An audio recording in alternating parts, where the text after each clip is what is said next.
அஸ்ஸலாமு அலைக்கும் வரஹ்மத்துல்லாஹி தஆலா வபரகாத்துஹு. அன்பிற்கினர்களே, நீங்கள் இப்போ பார்த்துட்ருக்கிறதா நபி ஸல்லல்லாஹு அலைஹி வஸல்லம் அவங்க வீடு. மக்காவில் இருக்கிற நபி ஸல்லல்லாஹு அலைஹி வஸல்லமுடைய வீடு. இப்போ வந்து இது லைப்ரரியாக வச்சுருக்கிறாங்க.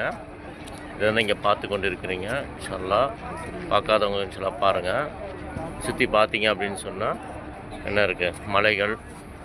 சுற்றி பார்த்தீங்கன்னா எவ்வளோ முன்னேற்றங்கள் நடந்துகிட்டு இருக்குது.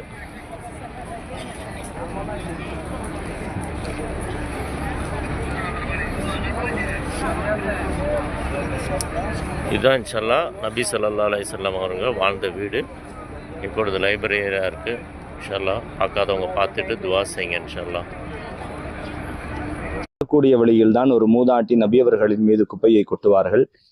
அந்த மூதாட்டியின் வீடு இன்று உயரமான கட்டிடமாக கட்டப்பட்டிருப்பதால் மேலே அதற்கான அடையாளங்களை இன்றைய இந்த அரசாங்கம் ஏற்படுத்தி இருக்கிறது. உங்களுக்கு நான் காண்பிக்கிறேன். இதுதான் நபி ஸல்லல்லாஹு அலைஹி வஸல்லம் அவர்கள் பிறந்த வீடு. இந்த வழியில் நபியவர்கள் வரும் பொழுது இதோ 2 ஜன்னலை போன்ற அடையாளங்கள் கொடுக்கப்பட்டிருக்கிறது. இதற்கு கீழாகத்தான் அந்த மூதாட்டியின் வீடு இருந்தது. நபியவர்களின் மீது அந்த மூதாட்டி குப்பையை கொட்டுவார்கள். நபியவர்கள் அந்த வீட்டிலிருந்து இந்த வழியாக நடந்து இப்படியே நேராக பாபு சலாம் என்ற அந்த வழியாக புனிதமான ஹரம் ஷெரீஃபிற்கு நபி ஸல்லல்லாஹு அலைஹி வஸல்லம் அவர்கள் செல்வார்கள். புனிதமான இந்த இடங்களை அல்லாஹு தாலா நாமும் நம்முடைய பெற்றோர்களும் மனைவி மக்களும் வாரிசுகளும் உற்றார் உறவினர்களும் ஆரோக்கியமுள்ள காலகட்டத்திலேயே மீண்டும் மீண்டும் சந்திப்பதற்கான நல்ல சூழலை தந்தருள்வானாக. ஆமீன்.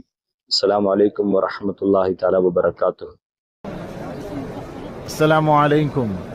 இறைவனின் அருளால் இன்று ஜும்மாவுடைய நாள்.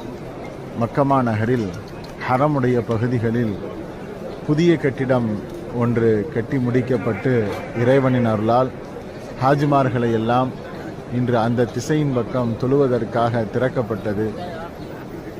அல்லாஹுவின் அருளால் எல்லா மக்களும் சாறை சாறையாக தொழுவதற்கான இடத்திற்கு சென்று கொண்டிருக்கின்றார்கள்.